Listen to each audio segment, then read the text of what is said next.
Hello everyone and welcome back to another mini concept on calculus, this time about limits at infinity.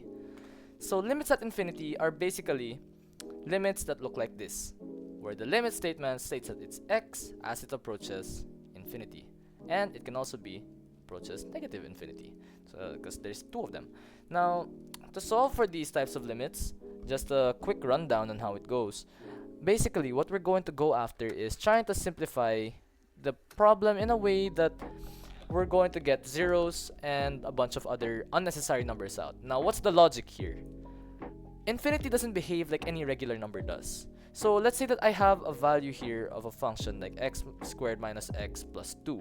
If I substitute my infinities here, it doesn't work so easily as infinity squared minus infinity plus 2.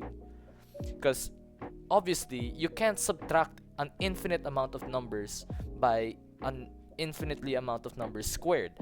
Infinity is pretty much just a concept that represents an unending series of ever-growing numbers.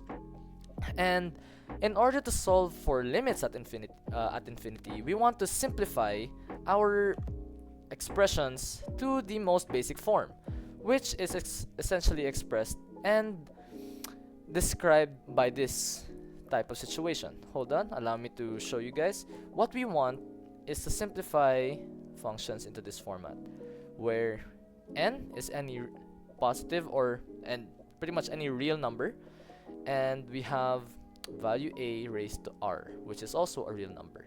Now this, when substituting for a limit as x approaches infinity, will always get you 0. Now an example of this, a limit as x approaches infinity of, let's say, 2 over x squared, this is equal to 0.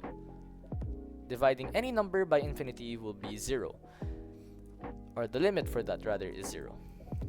Now, more on problem solving with this in our in-depth video, but I hope that from this video what we can get at least is the understanding that we cannot simply add and subtract infinity. We cannot do that. Again, adding infinity does not exist. What we can do is see and simplify our expressions in a way where we can see how our function behaves at that point. So, without further ado, thank you everyone for watching, and I hope that you guys learned something from this, even though it was quite short and not really super descriptive, because this part is really super mechanical. I hope you guys don't miss the in-depth concept on how to solve the limits at infinity. So thank you everyone, and goodbye.